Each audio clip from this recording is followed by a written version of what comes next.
Pure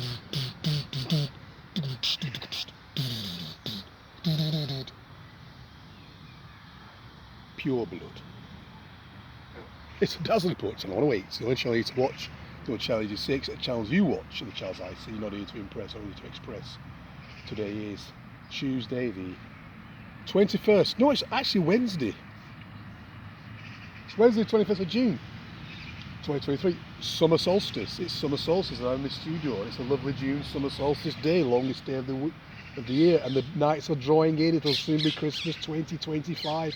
It'll soon be Easter 2030. They're trying to roll out the Great Reset. Will they succeed? We shall see. We can make this stop collectively. We just say no. Order followers. Order followers are the worst. And it's interesting when I got a troll in my last video calling me a faggot and my grey hair, you know. And I sort of checked his stuff out, and he's talking about anti-vaccines and all the rest. An Australian dude. And I thought to myself, what was the point of putting that little comment on there? It's like a fucking schoolboy, you know, like a fucking 12-year-old. I mean, I don't mind people insulting now. I can take insults, but I just thought, why? Why do people put effort into trolling other channels and slagging them off, call them names? You faggot, you got grey hair, you faggot, you know. That was quite funny, really. Quite an interesting observation. And a good guy called Dr. Nibbles, one of my subscribers. Shout out to Dr. Nibbles. He backed me up, you know. Shout out to my 110 subscribers. Thank you for subscribing. I'm getting there. I'm a small timer, but I'm getting there. Just do my little bit in this echo chamber of BitChute, you know. I also put this on YouTube. Check my YouTube, the Bobby Dazzler Poet. I should put the link in, because I've only got 4 subscribers on YouTube. I've had YouTube channels before and they got taken down. They got taken down every time, and twice, 2 YouTube channels I used to have. I had 150 subs on one, and then that got taken down. I managed to get 30 subscribers on the second one, and then that got taken down as well. So I've started another one a few months ago. I think they've got my name and the what do you call it, the IP address, and they've blacklisted my name, so I'm shadow banned, you know. I was talking about too many controversial. I wasn't minding my P's and Q's, you know. I wasn't minding my P's and Q's. I was a bit overt about. I wasn't quite on board with the got a speaking code thing on YouTube, you know. Here you can say what I like, but not on YouTube, you know. So I've been on here for a while. And then back in January or February, I restarted another YouTube channel, the Bobby Dazzler Report. I'll put the link in the description, so please subscribe to our YouTube channel. Please. I'm begging you, please. I want to be a YouTube sensation. Yeah. Jokes aside though, yeah, but order followers. Getting back to order followers, I was thinking about order followers today. If a dictator, like Stalin for example, and I'm thinking, did Stalin actually kill anybody with his bare hands? Did he actually go out? I mean, he probably did. He probably did kill people with his bare hands. He probably did shoot people. I'd imagine he had some active role in the revolution, in the Bolshevik revolution. I'm not sure how big up in the hierarchy he was during the revolution. He was a bit of a latecomer, wasn't he? He was basically Trotsky's rival. It was Trotsky or Stalin after Lenin fucking dragged off to the gates of hell. I think there's a bit of a power struggle between Trotsky and Stalin. A bit fuzzy, because I know the first 20 years, first few years of the 1920s, it was a very tumultuous time in Russia. Trotsky's going around his death trail. I was talking about this last video about Hugh Cornwell being a Trotsky fan, a Trotskyite, and Stalin had him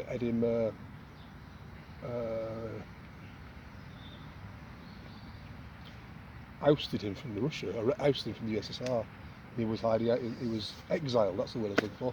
He was exiled, and he was living in Mexico. That's where he got done with the ice. Anyway, all that aside, the Trotsky and the Stalin drama, all staged, of course, all staged.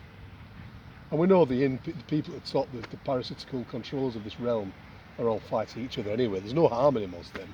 They're all watching each other's back.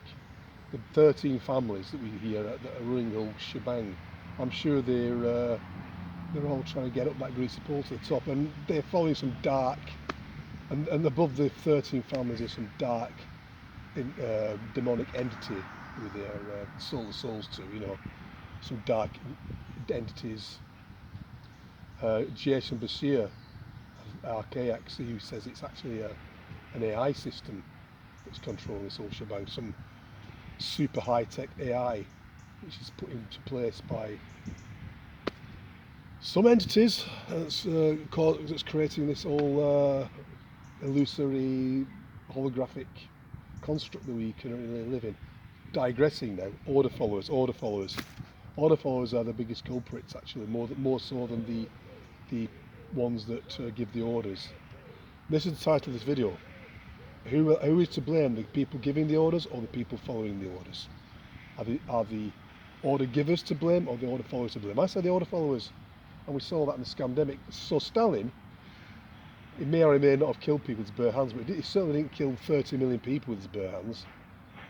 And 30 million people died in the Stalin regime, and he was responsible for that. But he had people do it for him, systematic murder, sending people to the gulag, including Jews. But you don't get so many Hollywood blockbusters about that, do you? You always get the ones about Hitler killing off Jews, which is weird. But you never get any ones about Stalin, which I find quite astounding, really. They just ignore that. And another one back in 2017, I remember going into the tube station. They had posters up inside the tube stations around London. There was some exhibition commemorating the 100th anniversary of the Russian Revolution, and I thought, can you imagine if in 2033 they had posters up commemorating 100 years since Hitler came to power, how that would affect people's consciousness, given all the propaganda we've heard about Hitler, you know, all that propaganda we've heard about Hitler. If you put something up about promoting the rise of the National Socialists in the 1930s, you get if you're in Germany, you get banged up for it, wouldn't you? Like the old lady when she said the Holocaust never happened as they say it did. It was a lie. 80-year-old woman gets banged up. Police raid her house and drag her off and bang her up, don't they? That aside, order followers. It's all order followers, isn't it? It's all order followers that actually commit the hands-on atrocity. We can choose not to follow an order. If the order is immoral and the order involves harming other people, then we should listen to our conscience rather than listen to the order giver, you know. But people are too weak, and then we saw that with the scamdemic, didn't we? We saw it with the scamdemic the last 3 years. We saw that people obediently wearing masks and telling other people to wear masks, and the threats with the Britney Spears, you know. I'll be careful what I say because I'm going to put this on YouTube, so I've got to be careful what I say. I don't know if I've said anything too much already. I might have done. Maybe this is not going on YouTube. I might have said too much. Yeah, I think this is. I won't put this on YouTube, but I'll put my YouTube link below. I think I've said too much. Okay, I'm about to run out of memory now. So yeah, who are the worst? The order givers or the order followers? The order followers, of course. People who follow orders can choose not to, and we see the NPC soulless characters. When you look in their eyes, there's nothing there. There's nothing there. The dead black soulless eyes.